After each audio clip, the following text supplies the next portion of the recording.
Tatanzambie Toyama Zulu, au nom puissant de Malakima Congo, Malakima Kembo, Isaya Congo, notre puissant roi qui vient bientôt délivrer son peuple dispersé au-delà des fleuves de couche, comme c'est écrit dans Ésaïe chapitre 18, versets 1 à 7, confirmé dans Sophonie chapitre 3, versets 10 à 20, le peuple du tout-puissant créateur des cieux et de la terre est dispersé au-delà des fleuves de couche, c'est-à-dire de l'Afrique centrale jusqu'en Afrique du Sud, connus comme les Bantous.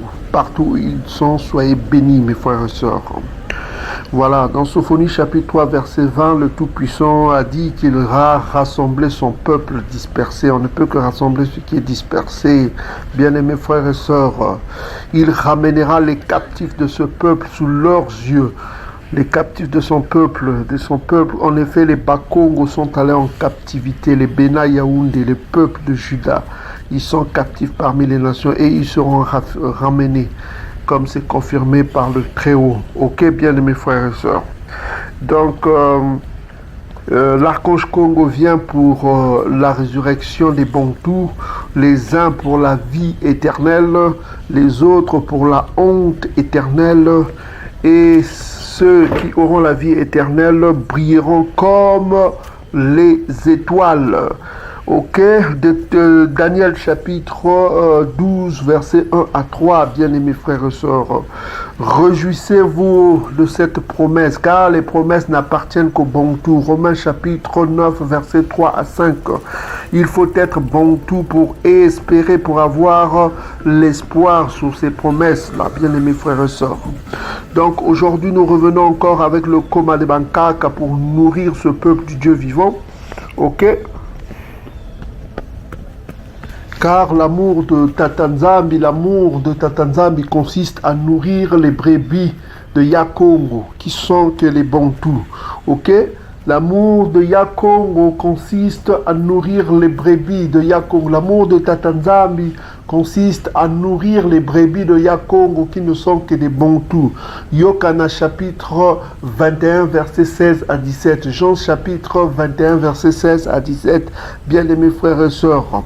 Ok, donc soyez bénis partout où vous êtes, peuple Bantou, qui aime le Koma et qui obéissent à Tatanzambieto et qui se souviennent dans ces derniers temps de Malachie chapitre 4, verset 4. Ceux qui se souviennent de la loi, des lois de Tatanzambieto, les lois de Massa, qui ne sont que les lois de Tatanzambi selon Néhémie chapitre 8, verset 8, bien-aimés frères et sœurs. Donc aujourd'hui, nous vous partageons encore de la connaissance de nos pères, la connaissance, la sagesse de nos pères, afin que vous ayez les outils solides contre tout ce qui va arriver. Oh bien-aimés frères et sœurs, sachez que il faut se préparer à quitter Babylone. Il faut se préparer à quitter Babylone. Quand vous verrez que les gens commencent à fuir Babylone, bien-aimés frères et sœurs, vous aussi faites vos bagages, fouillez Babylone. Ok? Ça sera un signe pour vous quand vous verrez les gens commencer à fuir Babylone. Vous aussi préparez-vous, fouillez Babylone. N'hésitez pas. Ok, bien-aimés frères et sœurs. Les jours mauvais arrivent. Les jours mauvais arrivent. Repentez-vous. Ok, bien-aimés frères et sœurs. Confessez vos péchés, abandonnez vos péchés et vivez continuellement dans la crainte de Tatanzambi, qui n'est autre que la haine du mal. Proverbe 8, verset 13. Ok, bien-aimés frères et sœurs. Donc, aujourd'hui, nous venons encore avec le Koma de Bankaka. Nous sommes dans Pénantila, chapitre 38. On va lire avec vous, mais avant de lire Pénantila, chapitre 38, on va lire d'abord 1 Samuel, chapitre 2, verset 3. Ok? On va partager avec vous et Proverbe chapitre 17, verset 22. Bien-aimés frères et sœurs. Donc nous allons aller dans le livre de Samuel, 1 Samuel chapitre 2, verset 3. Bien-aimés frères et sœurs, prenez vos Bibles. Ok, 1 Samuel chapitre 2. C'est difficile de lire en marchant. Hein. Si nous faisons un peu des horreurs de phonétique, d'orthographe, soyez indulgents à notre égard. C'est difficile de lire en marchant. Ok, mais bien aimés frères et sœurs. Soit il faut regarder devant pour ne pas avoir à toucher des obstacles, bien-aimés frères et sœurs. Ok? Donc, nous sommes dans 1 Samuel chapitre 2, verset 3, que dit le Komadebankaka, ne parlez plus avec tant de hauteur, que l'arrogance ne sorte plus de votre bouche, peuple bantou. Car Tatanzambi est un tout-puissant qui sait tout. C'est-à-dire qu'il est omniprésent, il est omniscient, comme on dit. Tatanzambi est omniscient, c'est ce qu'on veut nous dire ici. Ok, donc ne soyez pas arrogants, mes frères et sœurs. De votre bouche, évitez l'arrogance, évitez d'avoir de la hauteur. Ok, soyez humble, peuple bantou.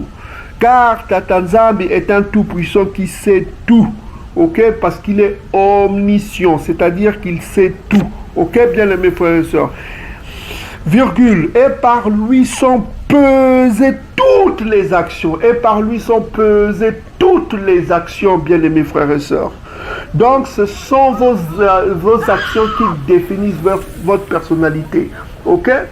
La foi est une bonne chose. C'est la fidélité, c'est l'expression de la fidélité à Tatanzambi. La foi est indispensable, mais les actions le sont aussi, bien-aimés frères et sœurs.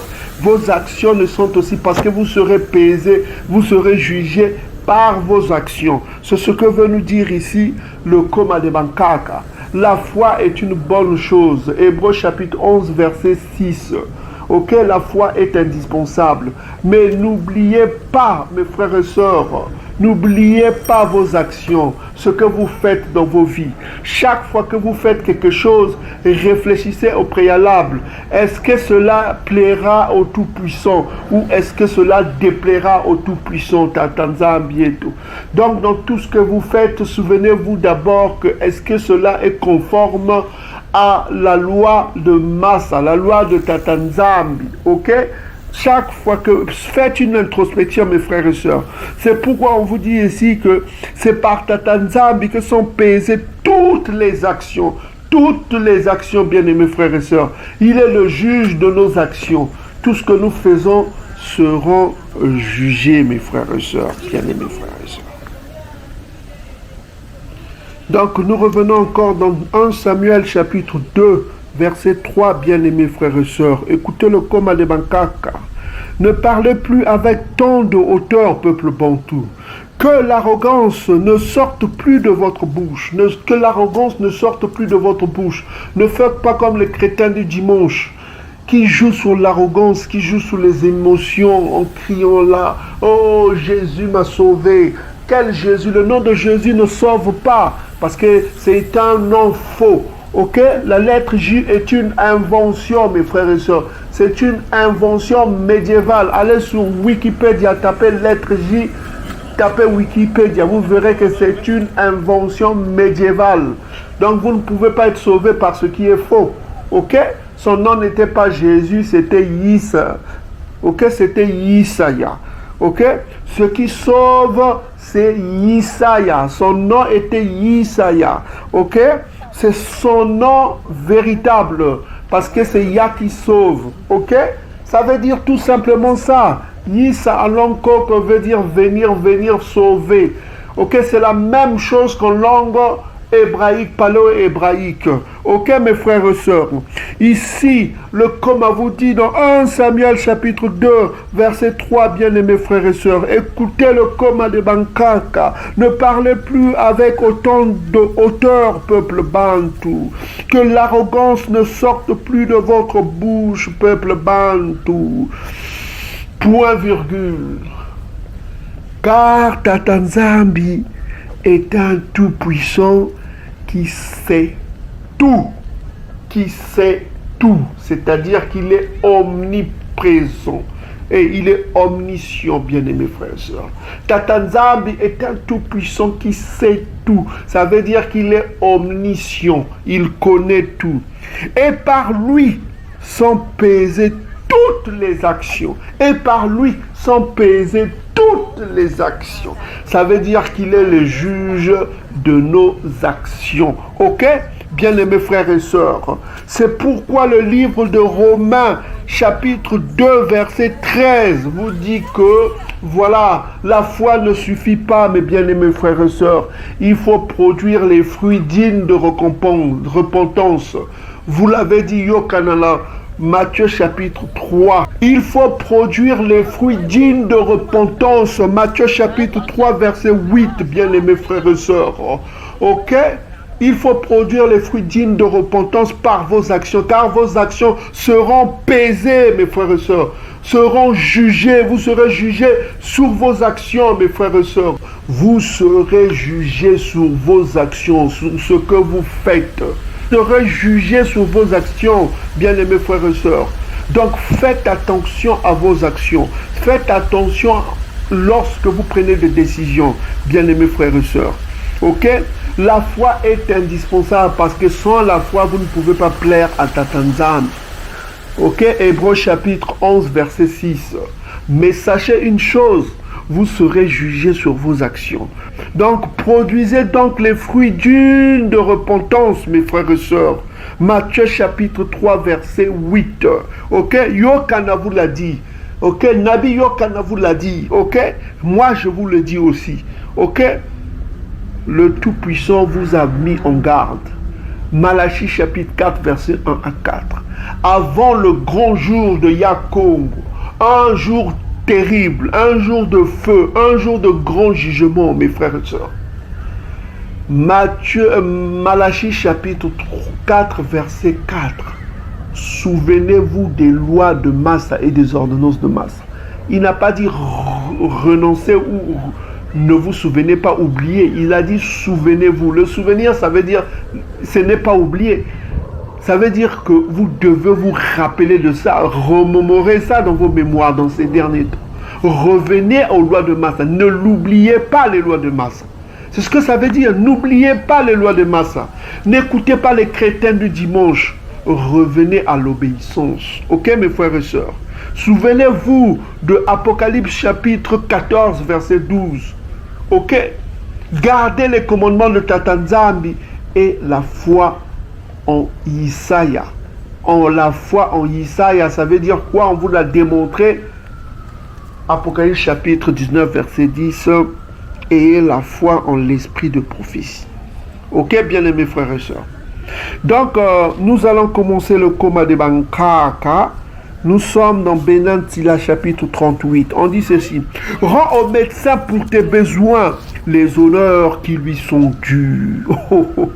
Car lui aussi, c'est Tatanzambi qui l'a créé. Rends au médecin pour tes besoins les honneurs qui lui sont dus. Car lui aussi, c'est Tatanzambi qui l'a créé. Lui aussi, c'est Tatanzambi qui l'a créé. Donc, qu'est-ce qu'on nous demande ici? De ne pas faire comme le Fumu Asa. Maleki Asa, le roi des Bantous, notamment de la maison de Yaoundé. Le roi Asa, qu'est-ce qu'il a fait? Ne suivez pas le comportement, ce qu'a fait le Fumu Malakim Asa. Le roi Asa, celui qui gouvernait dans le royaume du Sud, il était un Bena Yaoundé. Voilà quoi, il était un Bena Yaoundé. Et le comportement de Asa était un comportement révoltant. Ne suivez pas son comportement. Quel est le comportement du Fumu Asa? Donc il faut aller dans 2 Chroniques chapitre 16, 11 à 13 pour connaître ce qu'il a fait. Ici, on nous demande de respecter le travail des médecins. Ok? Eux aussi, ils ont été créés par Tatanzambi. Donc nous allons dans 2 Chroniques chapitre 16, versets 11 à 13 pour connaître ce qu'a fait le roi Asa. Donc, les actions d'Asa, on nous dit ici, 2 Chroniques chapitre 16, versets 11 à 13. Les actions d'Asa, les premières et les dernières, sont écrites dans le livre des rois de Yaoundé et d'Issolélé. Le livre des rois de Yaoundé et d'Issolélé. La 39e année de son règne, le roi Asa eut les pieds malades. C'est-à-dire que le roi Asa avait eu les pieds malades. Il était malade, au point d'éprouver de grandes souffrances. Donc il avait une douleur terrible qu'il sentait. Mais qu'est-ce qu'il a fait? Même pendant sa maladie, il ne chercha pas Tatanzambi. mais il consulta les médecins. Ok? Asa se coucha avec ses pères et il mourut la 41e année. Donc il ne fit pas ce que doivent faire tous les bandes. Ok? Ce qu'il faut faire, c'est que il faut consulter les médecins, mais aussi chercher chercher d'abord l'aide de Tata Nzambi avant de chercher les médecins. Priez d'abord Tata Nzambi et tout. Oh mes frères et sœurs, c'est lui la priorité, c'est lui la source de guérison. Ok? Donc c'est pourquoi ici, dans Benan Sila chapitre 2, on nous dit quoi? C'est du Très-Haut en effet que vient la guérison. Et du roi lui-même, il reçoit des présents. Donc c'est du Très-Haut vient la guérison. La guérison est un don gratuit de Tata Nzambi et tout. Donc première chose à faire, il faut d'abord mettre sa vie en ordre. Ok mes frères et sœurs? Quand on a sa vie en ordre, on n'est plus un pécheur parce que Tata Nzambi n'écoute pas les prières des pécheurs. Yokana chapitre 9 verset 31. Il n'écoute pas les prières des pécheurs. Tous ceux qui lui résistent à la loi, il n'écoute pas. Proverbe chapitre 28 verset 9. Il ne t'écoutera pas quand tu es dans l'abomination. Ok? Quand tu es dans l'adultère, quand tu es dans le mariage interracial, quand tu es dans les mariages mixtes, il ne t'écoutera pas. Si c'est du Très-Haut en effet que vient la guérison, et du roi lui-même, il reçoit des présents. Ok mes frères et sœurs? Donc la guérison est un don gratuit de Tata Nzambi et tout. Qu'est-ce qu'il dit? Psaume chapitre 103 verset 3, Exode chapitre 15 verset 26, Deutéronome chapitre 32 verset 39, 1 Samuel chapitre 2 verset 6, 2 Rois chapitre 5 verset 7, Job chapitre 5 verset 8, et aussi le psaume chapitre 68 verset 20 que vous pouvez lire chez vous. Ok, bien aimés frères et sœurs. Donc on va explorer juste deux écritures pour vous confirmer que la guérison est un don de Tata Nzambi et tout. Aussi faut-il se tourner vers Tata Nzambi pour chercher la guérison. Pour cela, il faut faire une prière. Avant de prier, il faut d'abord mettre sa vie en ordre parce que Tata Nzambi n'écoute pas les prières des pécheurs. Donc que dit le Koma de Bankaka en ce qui concerne la bénédiction, la guérison? Ok? Donc on va aller dans le psaume chapitre 103 verset 3. Ok. Psaume chapitre 103 verset 3. Ok.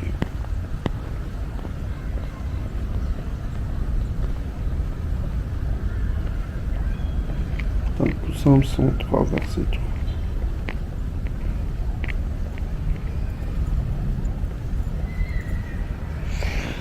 Voilà, écoutons le psaume chapitre 103 verset 3. Ok, on va commencer à partir du verset 2. On dit, écoutons ce que dit le Koma. Mon âme bénit Tata Nzambi et n'oublie aucun de ses bienfaits. Ok, mon âme bénit Tata Nzambi et n'oublie aucun de ses bienfaits. Mon âme bénit Tata Nzambi et n'oublie aucun de ses bienfaits. C'est lui qui pardonne toutes les iniquités, c'est-à-dire c'est lui qui pardonne les péchés, qui guérit toutes les maladies. Donc c'est Tata Nzambi qui guérit les maladies. Donc aussi faut-il se tourner vers Tata Nzambi pour obtenir guérison. Mais avant de se tourner vers Tata Nzambi, il faut mettre sa vie en ordre. Il faut ne plus être pécheur parce que s'il n'écoute pas les prières de pécheurs. Yokana Jean chapitre 9 verset 31, Proverbe chapitre 28 verset 9. Voilà, le péché c'est quoi? C'est la transgression de la loi. 1 Jean chapitre 3 verset 4. Donc la loi c'est quoi? C'est la loi de Massa, dont il faut se souvenir dans ces derniers temps. Malachie chapitre 4 verset 4. Ne pas oublier la loi de Massa. La loi de Massa c'est quoi? C'est la loi de Tata Nzambi. Néhémie chapitre 8 verset 8. Mes bien-aimés frères et sœurs. Donc il faut reconnaître que c'est Tata Nzambi qui est l'auteur de toute guérison, qui est l'auteur de toute maladie. Ok? Donc aussi faut-il se tourner vers celui qui est l'auteur. Ok mes frères et sœurs, pour obtenir guérison avant d'aller vers le médecin. Ok? Donc il faut reconnaître le travail du médecin et en même temps reconnaître l'œuvre de Tatanzambi. Donc il faut faire les deux. Ok mes frères et sœurs. Donc c'est ce que n'a pas fait le roi Assa que nous venons de voir, le roi de Yaoundé. Qu'est-ce qu'il a fait lui? Il s'est tourné vers les médecins en oubliant Tatanzambi. Donc il faut faire les deux mes frères et sœurs. Ok mes frères et sœurs. Donc 2 Chroniques chapitre 16 versets 11 à 13. Donc il faut marier les deux, se tourner vers Tatanzambi et en même temps aussi, ok mes frères et sœurs, aller vers le médecin car il est une création de Tatanzambi, vient nous confirmer Benantila. Donc on va voir une autre écriture qui confirme cela. On va aller dans Exode chapitre 15 verset 26, va dire la même chose. Et puis les autres écritures, vous pouvez lire chez vous, bien-aimés frères et sœurs. Exode chapitre 15 verset 26, bien-aimés frères et sœurs. Que dit le Koma de Bankak? Ainsi parle le Koma. Il dit, si tu écoutes attentivement la voix de Tatanzambi, ton Tout-Puissant, si tu fais ce qui est droit à ses yeux, si tu prêtes oreille à ses commandements, si tu observes toutes ses lois, je te frapperai d'aucune des maladies dont j'ai frappé les Égyptiens, les Égyptiens, c'est-à-dire les Ouest-Africains. Car je suis Tatanzambi qui te guérit. C'est-à-dire qu'il est l'auteur de la guérison, il est l'auteur des maladies, parce qu'il frappe, il peut frapper des maladies et il peut guérir en même temps. Donc c'est lui qui a le pouvoir. Donc aussi faut-il se tourner vers lui pour obtenir la guérison, mes frères et sœurs. Se tourner vers le médecin parce qu'il est la création de Tatanzambi et se tourner vers le Tatanzambi, le Très-Haut. Donc on dit ceci, rends au médecin pour tes besoins les honneurs qui lui sont dus, car lui aussi, c'est le Tatanzambi qui l'a créé. Maintenant, verset 2 nous dit quelque chose d'important, de connaître l'auteur des maladies, il est l'auteur des guérisons. On dit ceci, c'est lui, c'est du Très-Haut Tatanzambi, en effet, que vient la guérison. Du roi lui-même, il reçoit des présents. Verset 3. La science du médecin élève la tête. Il est admiré en présence des grands. Ok? Tatanzambi fait produire à la terre des médicaments, ces médicaments. Et l'homme censé ne les dédaigne pas. Donc, en effet, les médicaments viennent de la terre. Donc, les plantes que nous voyons ont des vertus thérapeutiques. Veut nous dire ici le Koma. Donc, pour cela, il faut lire Genèse chapitre 1, verset 29, Genèse chapitre 9, verset 3, qui dit que les herbes sont bonnes à manger parce que c'est bon pour la santé. Ézéchiel chapitre 47, verset 12 le confirme. Apocalypse chapitre 22, verset 2. Voilà quoi. Donc, dans le royaume, qu'est-ce qu'il y aura? On verra que les herbes auront des vertus thérapeutiques, les plantes. Ok? C'est ce qu'on veut nous dire ici. Les plantes ont toujours eu des vertus thérapeutiques dans le Koma. Ici, en l'occurrence, dans Ézéchiel chapitre 47, verset 12, nous allons découvrir avec vous que les plantes ont des vertus thérapeutiques, car c'est Tatanzambi qui a fait tout cela. Aussi faut-il connaître quelle plante a des vertus thérapeutiques et quelle plante ne l'a pas. Donc c'est pourquoi il faut toujours chercher la connaissance, mes frères et sœurs. Et la connaissance ne vient que du Très-Haut. Donc Ézéchiel chapitre 47. Donc il faut aller voir notre vidéo sur Odyssée, hein, comment guérir naturellement des plantes, quoi. Nous avons publié une vidéo sur Odyssée, allez voir cette vidéo. Donc on dit ceci. Donc Ézéchiel chapitre 47 verset 12 dit ceci. Sur le torrent, ses bords, chaque côté croîtront toutes sortes d'arbres fruitiers. Leur feuillage ne se flétrira point et leurs fruits n'auront point de fin. Ils mûriront tous les mois parce que les eaux sortiront du sanctuaire. Leurs fruits, écoutez attentivement, les plantes, les fruits, leurs fruits serviront de nourriture et leurs feuilles de remède, les feuilles qui servent de remède. Donc vous voyez, donc ça c'est dans le royaume, hein. Ça sera pour ceux qui n'auront pas la vie éternelle, parce que ceux qui auront la vie éternelle auront des corps qui ne tomberont plus malades. Donc leurs fruits serviront de remède à tous ceux qui n'auront pas la vie éternelle, c'est-à-dire que ceux qui viendront des nations. D'ailleurs, Apocalypse 22, verset 2 le confirme. Donc nous allons dans Apocalypse chapitre 22 dit la même chose. Apocalypse chapitre 22, verset 2. On dit ceci, ainsi parle le coma. Apocalypse 22, verset 2 dit quoi?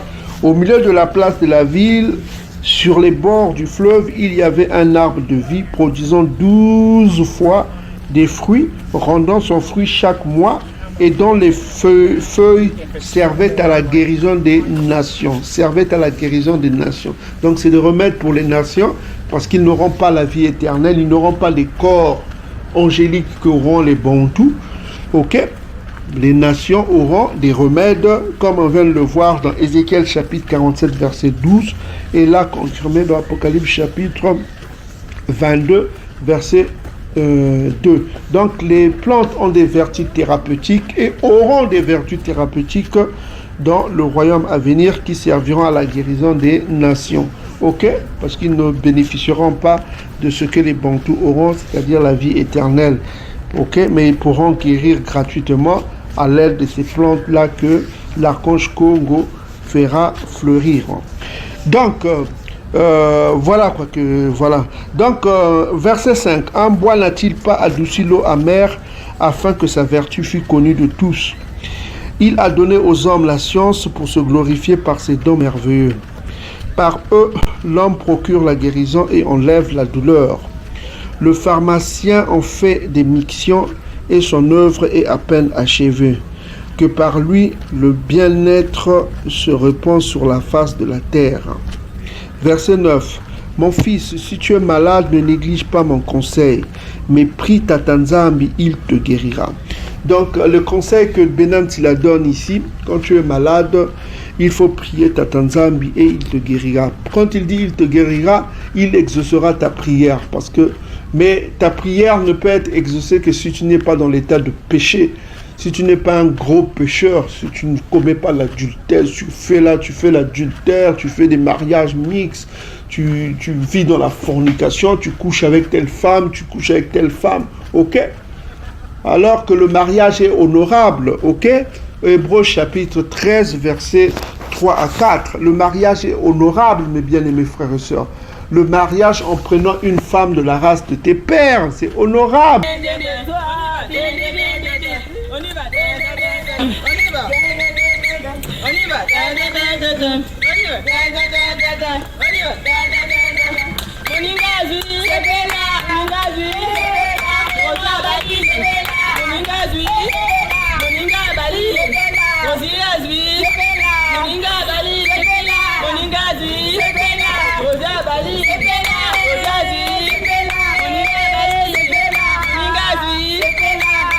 Verset 8, il faut prendre une femme de l'ethnie de tes pères, ok? C'est ça qui est important, Nombre 36, verset 8, mes frères et sœurs, ok? Ne commets pas la fornication, les relations sexuelles avant le mariage, mes frères et sœurs. Si tu dis que c'est trop cher de prendre une femme au pays, l'argent, mais fais le kangalupangu, mon frère, hein? Fais le kangalupangu. Tu prends la femme, c'est comme une dette. C'est comme un crédit, tu prends la femme et puis tu t'engages à ce que tu payes, tu fais un paiement à moitié et puis le reste tu paieras quand tu viendras prendre ta femme. Tu prends ta femme, en attendant, tu prépares, tu fais des économies déjà et comme ça tu viendras payer ta dot complète. Ok? C'est ce qu'on appelle le kangalupang dans le pays. Ok mes frères et sœurs? Donc il faut penser à ça. Il faut penser à prendre une femme parce que le mariage est honorable. Il disait qu'il faut prendre une femme au lieu de vivre dans la fornication. Ok, ce n'est pas une bonne chose. Car les fornicateurs n'auront pas le royaume à venir.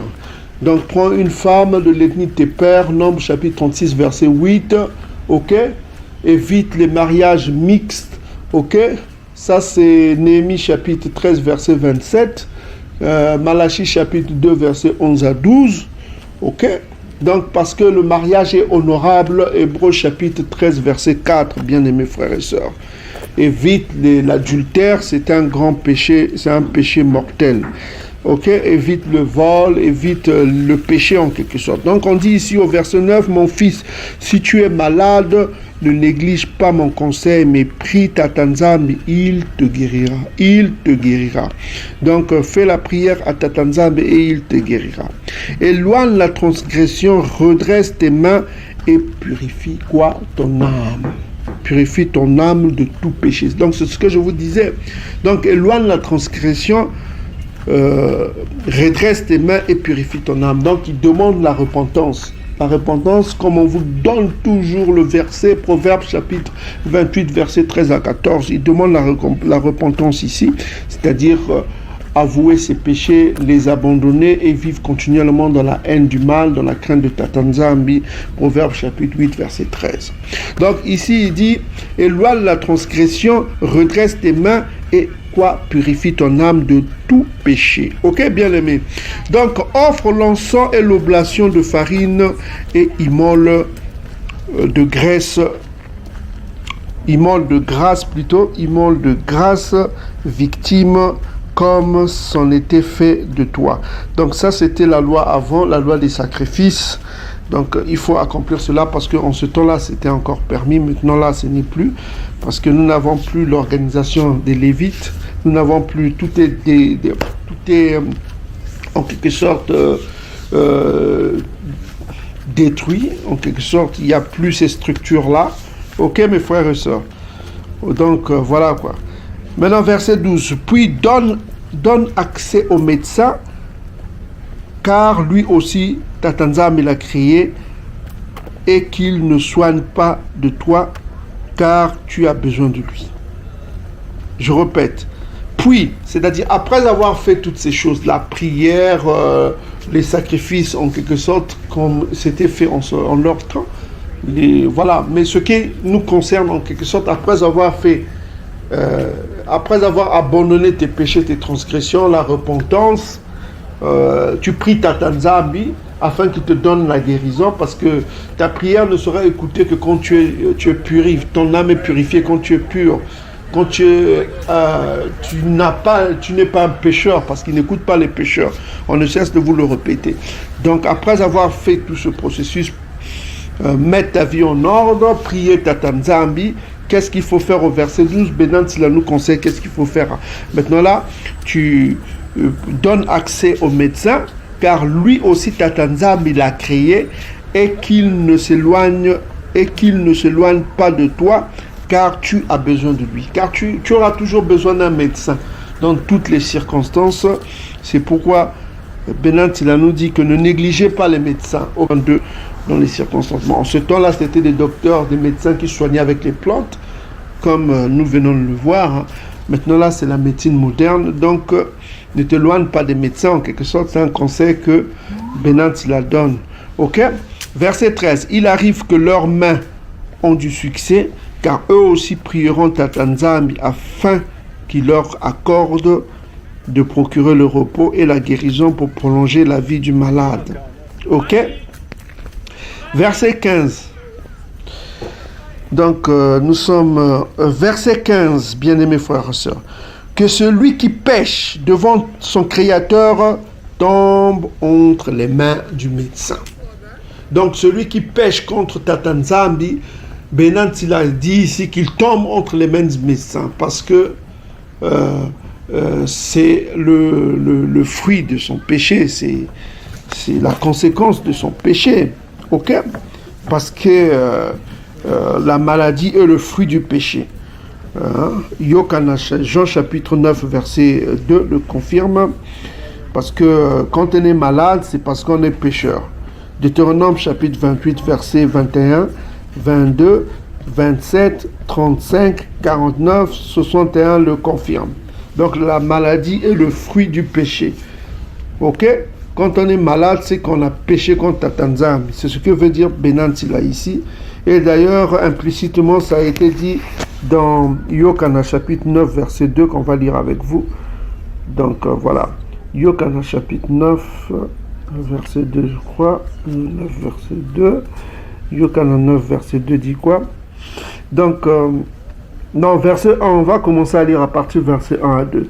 Donc, Isaïe vit en passant un homme aveugle de naissance. Ses disciples lui firent cette question.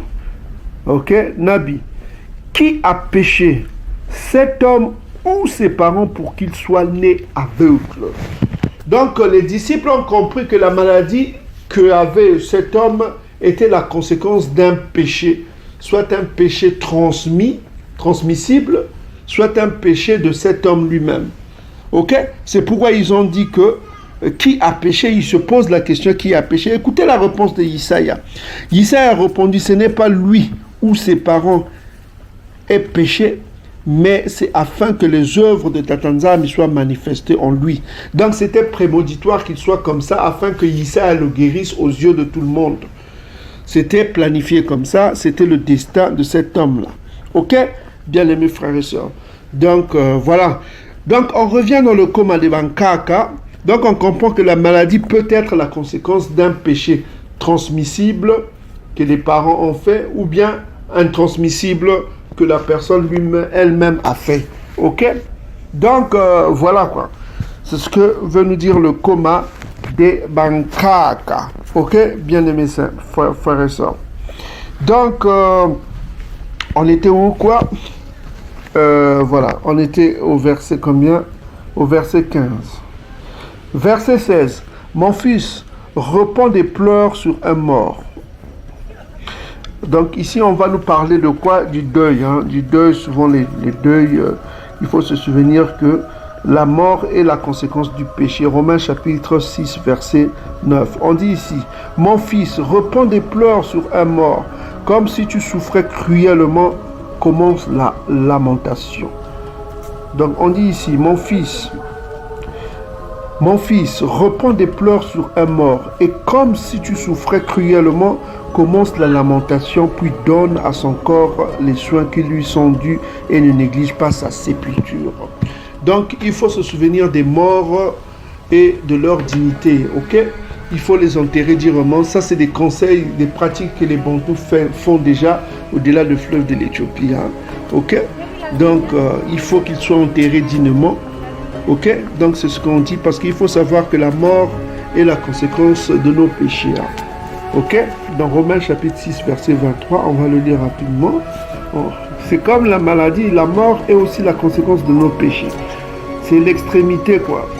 Donc Romains chapitre 6 verset 23, on va lire, on dit quoi? Car le salaire du péché, parce que le péché c'est quoi? Il faut savoir vous-même, le péché c'est quoi? C'est 1 Jean chapitre 3 verset 15, c'est la transgression de la loi de qui? De Tatanzami, qui n'est autre que la loi de Massa, Néhémie chapitre 8 verset 8. Donc c'est ça le péché, c'est ce que vos pasteurs du dimanche ne vous enseignent pas. Le christianisme est dominé à négliger. Oh, la loi de Massa, ce n'est pas bon. La loi ne sauve pas. La loi, c'est pas bon. Ils vous diront ça. Ok? La loi, c'est pas bon. N'aimez pas la loi. Oubliez la loi de Moïse.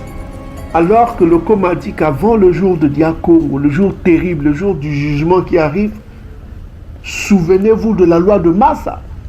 Malachie chapitre 4, verset 4. Mais les chrétiens du dimanche vous disent autre chose. Les chrétiens du dimanche. Ok mes frères et sœurs. Donc ici on nous dit car le salaire du péché, de la transgression de la loi, c'est-à-dire que le salaire de la transgression de la loi, c'est comme ça qu'il faut traduire, c'est ça. Le salaire de la transgression de la loi, c'est la mort. C'est la mort. Mais le don gratuit de Tatanzami, c'est la vie éternelle en Isaïa, notre sauveur. Donc le don gratuit, c'est la vie éternelle. Mais la vie éternelle, c'est quoi? C'est garder les commandements. On va vous le prouver. C'est quoi la vie éternelle? Alors, c'est quoi la vie éternelle? Donc, allons dans Matthieu chapitre 19, verset 16. Donc, écoutons la parole. C'est quoi la vie éternelle? Donc, et voici un homme s'approcha de Isaïa et dit à Isaïa, Maître, que dois-je faire de bon pour avoir la vie éternelle? Ok? Parce qu'on vous a dit que la vie éternelle en Isaïa, c'est ça le don gratuit. Écoutez attentivement. Écoutez attentivement ce dialogue pour que vous compreniez que le christianisme édomite est pire que le diable. Édom a fait tout pour détruire le peuple bantou. Ok? Pour que le peuple bantou ne respecte pas la loi. Écoutez attentivement. Et voici un homme s'approcha et dit à Isaïa, Maître, que dois-je faire de bon pour avoir la vie éternelle. Un bantou s'approche de Isaïe. Il connaissait que, voilà, il est important d'avoir la vie éternelle parce que c'est une promesse pour les bantous selon Ésaïe chapitre 45 verset 17. La vie éternelle est une promesse pour les bantous. Maintenant, que faire? Quelle est la procédure? Il vient demander la procédure. Qu'est-ce qu'il faut faire pour avoir la vie éternelle? Écoutez la réponse de Isaïe. Verset 17. Que dit Isaïe? Il lui répondit: pourquoi m'interroges-tu sur ce qui est bon? Un seul est bon. Ok? Si tu veux entrer dans la vie, observe quoi? Les commandements. Observe quoi? Les commandements. Ok? Il dit que si tu veux avoir la vie éternelle, observe les commandements. Les commandements de qui? De Tata Nzambi. Qui sont quoi? Les commandements de Massa. Néhémie chapitre 8, verset 8, mes frères et sœurs. Ne vous trompez pas, mes frères et sœurs. Ne rejetez pas la loi de Massa, bien-aimés frères et sœurs. Ok? Donc écoutez la réponse de Isaïe. Si tu veux avoir la vie éternelle, ozo luka vie éternelle na vie na yo, ozo luka lola. Parce qu'il faut savoir que mes frères, nous allons tous mourir. La mort est une tragédie, mes frères et sœurs. Souvenez-vous de ça. La mort est une tragédie. C'est une désolation. Ce n'est pas une bonne chose, mes frères et sœurs. Aujourd'hui, vous êtes orgueilleux, vous mangez, vous buvez. Sachez que demain, vous allez mourir. Nous allons mourir. C'est une mauvaise chose, mes frères et sœurs. La mort, ce n'est pas bon, mes frères et sœurs. Aussi, faut-il se souvenir, avoir son passeport. Cherchez votre passeport pour la vie qui va venir, la vie éternelle. Parce que le séjour de mort, si vous êtes un pécheur, c'est terrible. Mes frères et sœurs, souvenez-vous de ça. Ne soyez pas orgueilleux comme ils veulent le lire. Ne soyez pas orgueilleux, ne soyez pas arrogants. Soyez humbles. On vient de le lire dans 2 Chroniques, chapitre 16, versets 11 à 13. Vos actions seront pesées. Avant toute action, réflexion, mes frères et sœurs. Avant toute action, réflexion. Est-ce que ce que je fais plaît à Tata Nzambi? Est-ce que ce que je suis en train de faire, est-ce que c'est bon pour Tata Nzambi? Ou bien est-ce que ce n'est pas bon? C'est ça qui doit fonctionner dans votre esprit, mes frères et sœurs. C'est ça que vous devez faire, bien-aimés frères. La mort, ce n'est pas bon. Ce n'est pas bon, mes frères et sœurs. Parce que c'est le fruit du péché. Parce qu'ici, le commun est clair. Si tu veux avoir si tu veux avoir la vie éternelle, observe les commandements. Garde les commandements. Il n'y a pas de 1000 chemins. On va voir l'autre écriture. Matthieu chapitre 5. Matthieu chapitre 5. Il va dire quelque chose d'intéressant. Matthieu chapitre 5, verset 19. Mes frères et sœurs. Écoutez la parole de Isaïe, ce qu'il vous dit ici. Matthieu chapitre 5, verset 19 à 21. Celui donc qui supprimera l'un de ses plus petits commandements, c'est les commandements qui demandent de garder pour avoir la vie éternelle qu'on vient de lire tout à l'heure dans Matthieu chapitre 19. Ok? Celui qui supprimera l'un de ces petits commandements et qui enseignera les hommes à faire de même. C'est-à-dire que tu enseignes les hommes à ne pas respecter la loi, quoi. Écoutez attentivement.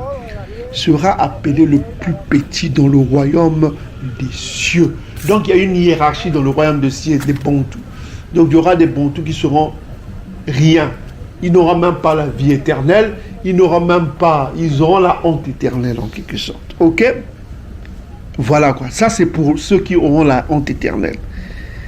Il parle de 2 choses. Il est en train de dire ici ce qu'il va faire dans Daniel chapitre 12 verset 1 à 3, mes frères et sœurs.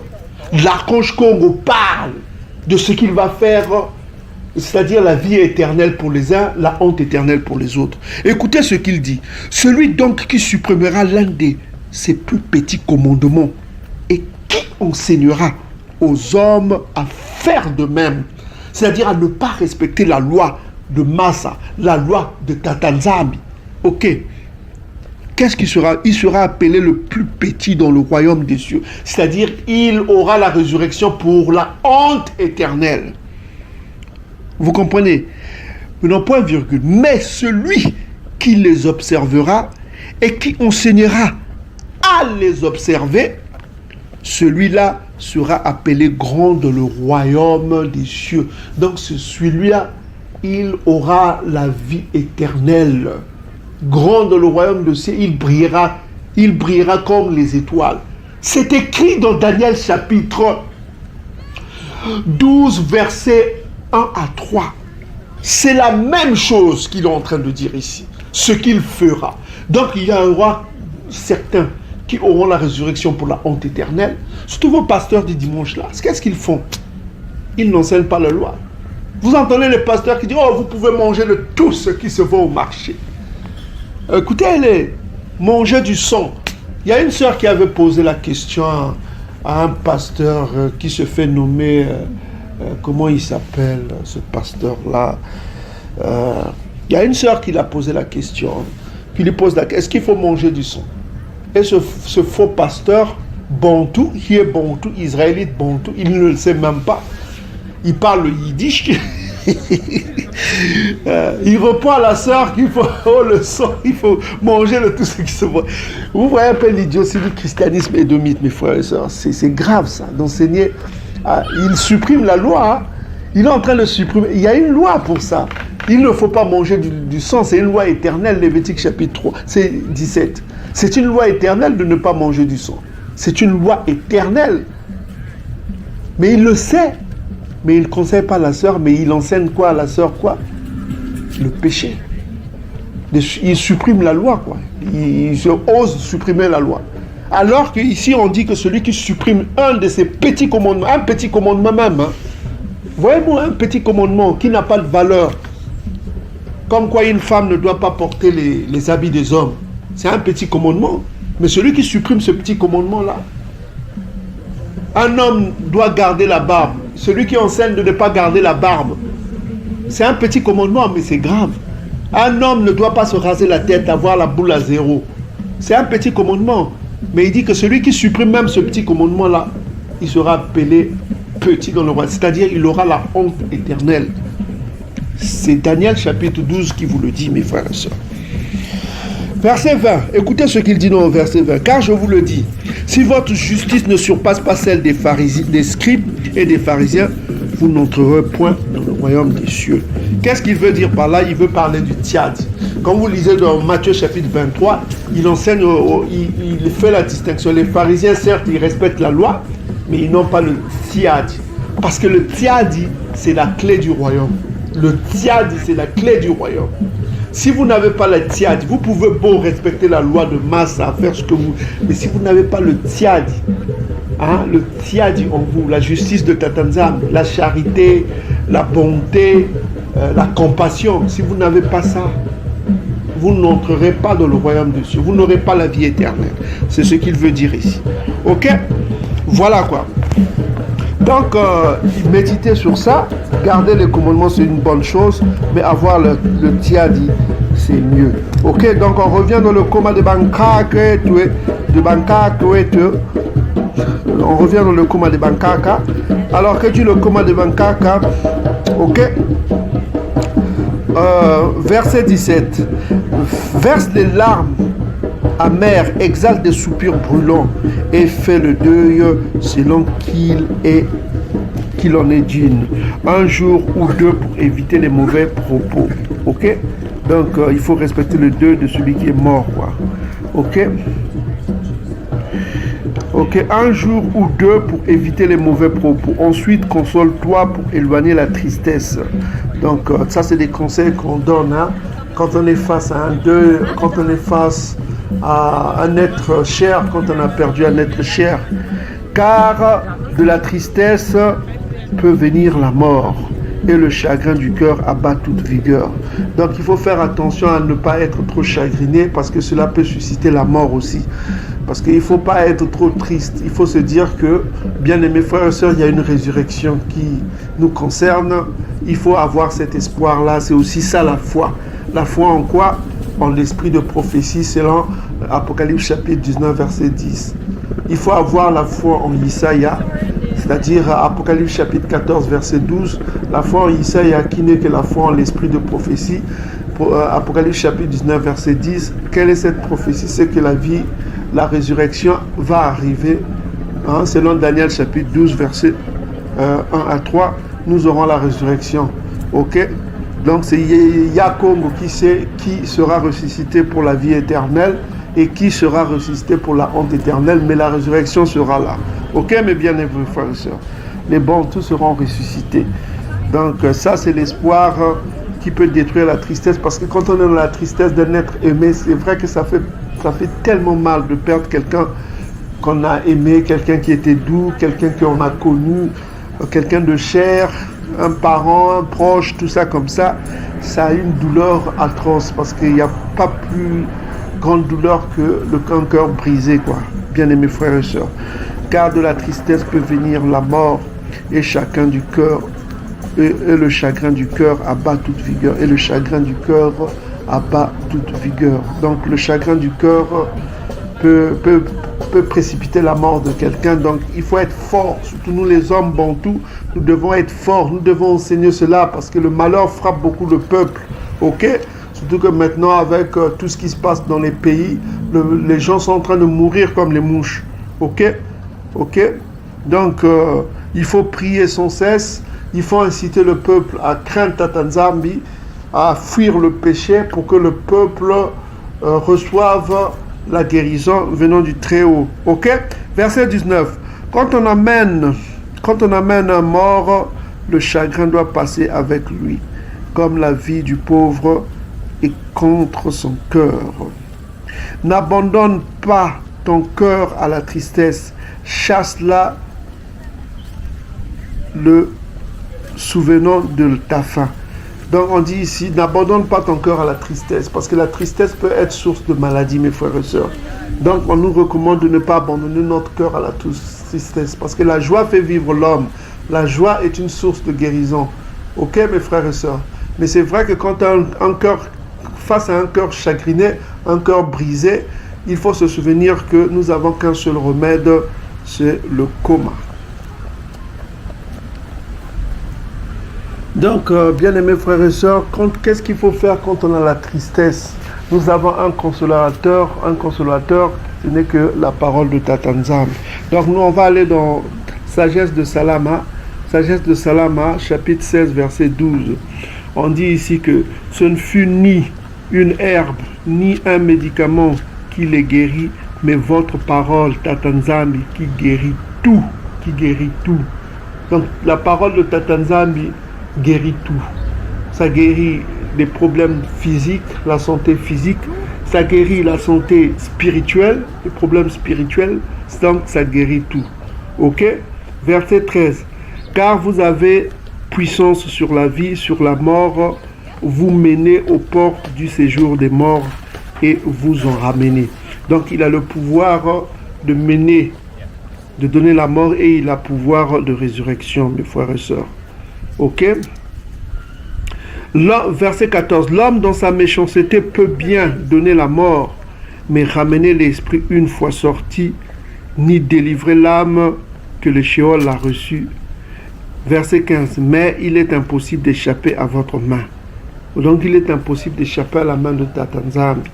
Donc c'est pourquoi il faut toujours se tourner vers Tata Nzambi. Ici on nous dit que, donc je reviens encore dans Sagesse de Salama, les apocryphes, chapitre 16, verset 12, dit quoi? Ce ne fut ni herbe, les plantes que nous avons vues qui ont des vertus thérapeutiques, ni un médicament qui les guérit, mais votre parole, Tata Nzambi, qui guérit tout. Donc la parole de Tata Nzambi guérit tout. Ok? Que ce soit les soucis du cœur, un cœur brisé, que ce soit une maladie physique, que ce soit une maladie psychologique, c'est Tata Nzambi qui guérit tout. Donc comme nous venons le voir avec Benanti là, qui nous donne des conseils, ce qu'il faut faire, mettre sa vie en ordre, et puis après avoir mis sa vie en ordre, se tourner vers Tata Nzambi avec des prières et des supplications, afin d'obtenir de Tata Nzambi, d'obtenir de Tata Nzambi, un remède, une guérison, parce que lui, il a le pouvoir de guérison, il a le pouvoir de guérir. tout ce qu'il faut faire. Donc c'est ça qu'il faut faire, bien aimés frères et sœurs. Donc nous revenons dans le coma de Bangkok, nous revenons dans Benan Silla, chapitre 38. Donc Siracide, chapitre 38. Benan Silla, chapitre 38, nous étions au verset 22, je crois. Voilà. Ok, verset 20, on dit ceci. N'abandonne pas ton cœur, mon frère, n'abandonne pas ton cœur à la tristesse, ok? Voilà quoi. N'abandonne pas ton cœur à la tristesse. Souviens-toi que Tata Nzambi a le pouvoir, ok? Chasse-la quoi, la tristesse, te souvenant de ta faim, ok? Donc il faut se souvenir de ta faim, quoi. Que la mort peut surgir d'un moment à l'autre. Et verset 21, ne l'oublie pas, il n'y a point de retour à la mort, quoi. Il n'y a point de retour, tu ne seras pas utile aux morts, mais tu feras du mal à toi-même. Donc voilà, ne fais pas du mal à toi-même dans la douleur, de la tristesse, de la douleur de quelqu'un de chair qui est mort.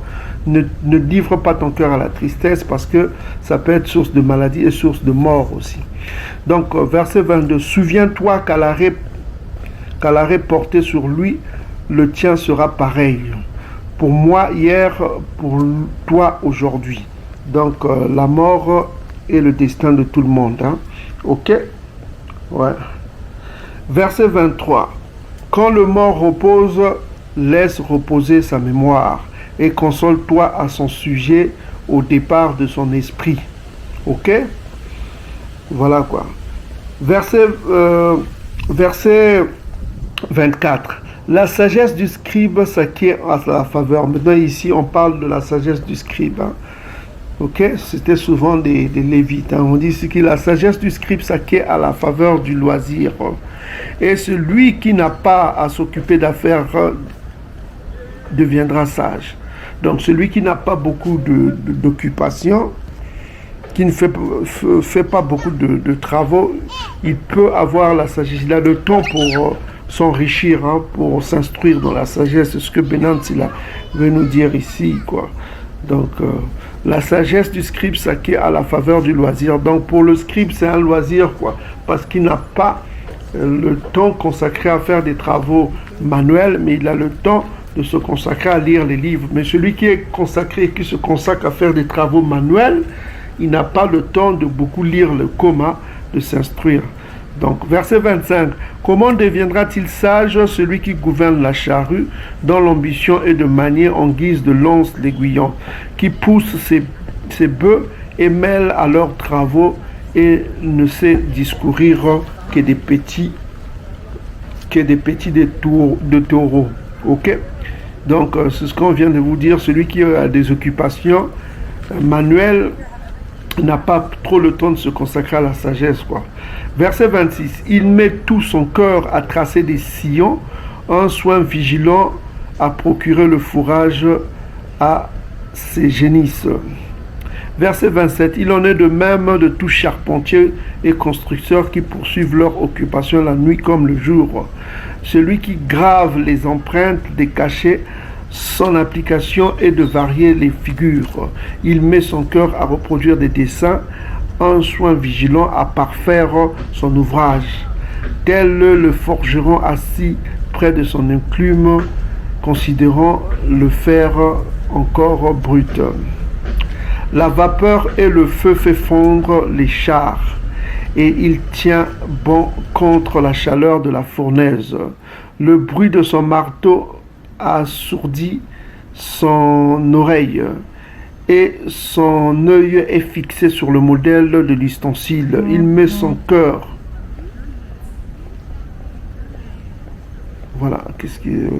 Voilà, il met son cœur à parfaire son œuvre, un soin vigilant à polir dans la perfection.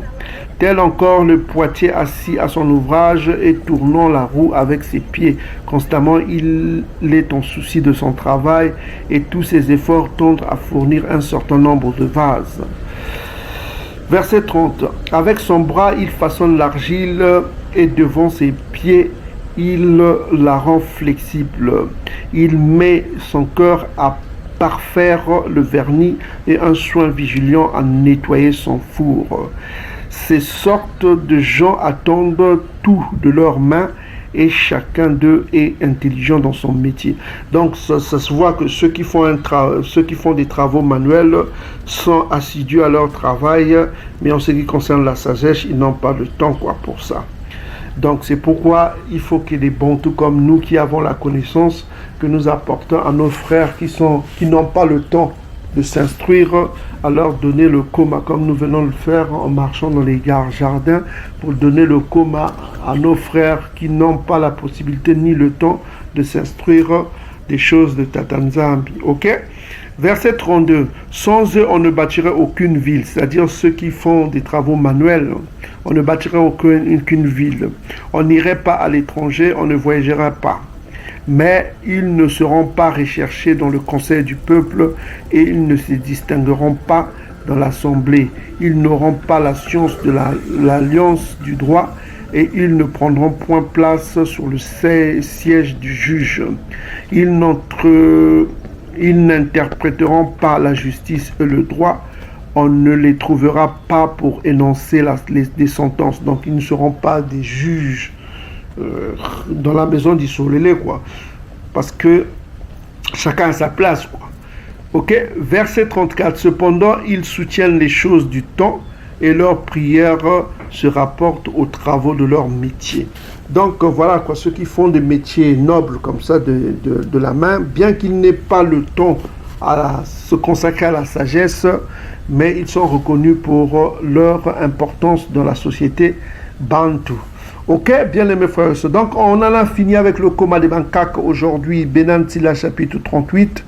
Qu'est-ce que nous avons appris, bien aimés frères et sœurs? On a appris une attitude à avoir vis-à-vis du médecin et de la maladie. Qu'est-ce qu'il faut faire? Il faut honorer les médecins pour leurs travaux, parce qu'ils sont les créatures de Tatanzambi. Il ne faut pas suivre l'exemple du roi Assa, le roi de Yaoundé, le roi Assa qui a régné sur Yaoundé. Ok, lui, qu'est-ce qu'il a fait, le roi Assa? Selon 2 Chroniques chapitre 16 versets 11 à 13. Il s'est consacré comme médecin, mais il a oublié Tatanzambi, et d'où ce qui lui est arrivé, c'est la mort. Ok, donc nous, qu'est-ce que nous devons faire selon les conseils de notre bien-aimé frère Binantsila, qui nous conseille quoi? De se souvenir que Tatanzambi est d'abord l'auteur de toute maladie et de toute guérison. Ok, donc il faut se tourner vers lui. Selon Psaume chapitre 103 verset 3, selon Exode chapitre 15 verset 26, selon Job chapitre 5 verset 8, selon Psaume chapitre 68 verset 20, selon Deutéronome chapitre 32 verset 39, selon 1 Samuel chapitre 2 verset 6 à 7. Ok, donc il faut se tourner vers Tatanzambi qui est l'auteur à la fois de la guérison et l'auteur des maladies. Ok, mais avant de se tourner vers Tatanzambi, il faut mettre l'ordre dans sa vie par la repentance. Ok, par la repentance, en abandonnant, en avouant ses péchés, en les abandonnant et en vivant continuellement dans la crainte de Tatanzambi. Pourquoi la crainte de Tatanzambi? C'est quoi? C'est la haine du mal. Pourquoi faut-il d'abord faire ça? Parce que Tatanzambi n'écoute pas les prières des pécheurs, selon Yokana, Jean chapitre 9 verset 3 verset 31, est confirmé dans Proverbes chapitre 28 verset 9, mes frères et sœurs. Donc il faut mettre sa vie en ordre, se tourner vers Tatanzambi afin qu'il exauce ta prière. Ok, mes frères et sœurs, parce que seul Tatanzambi a le pouvoir de guérison. Et puis Benantila nous a conseillé quoi? L'Esprit Congo nous a conseillé quoi? Nous a conseillé de ne pas livrer notre cœur à la tristesse devant le deuil.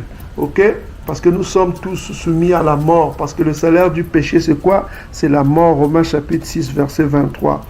Quand il y a le deuil, il faut se souvenir du sépulcre, de prendre soin de ces morts, de ne pas les abandonner, d'abandonner encore, jeter comme ça, mais de donner un sépulcre digne à un mort. Ok, de ne pas laisser son cœur au chagrin, parce que le chagrin peut être source de maladie et source de mort. Ok, il faut se souvenir toujours que la joie guérit. Ok, mais la tristesse mène à la mort, peut affaiblir l'homme. Ok, mes frères et sœurs. Pour oublier cela, il faut toujours avoir la foi dans l'esprit de prophétie. L'esprit de prophétie, c'est Congo. Ok, Apocalypse chapitre 19, verset 10. Il faut avoir foi en l'esprit de prophétie. Que dit l'esprit de prophétie? Les Bantous auront la résurrection pour la vie éternelle pour certains et pour la honte éternelle pour d'autres. Donc la résurrection est une promesse de la Congo et les promesses ne sont que pour les Bantous selon Romains chapitre 9, verset 3 à 5. Donc, et puis on en a fini avec les travaux des artisans, les travaux manuels et le travail des scribes. Les scribes ont le temps pour lire la sagesse qui est un loisir pour eux. Par contre, ceux qui font les travaux manuels, ils n'ont souvent pas le temps de s'en consacrer au coma. Donc aussi faut-il que des gens comme nous aidons nos peuples bantous qui n'ont pas le temps de se consacrer au coma, à se nourrir du coma comme nous le faisons avec le coma de Bankaka.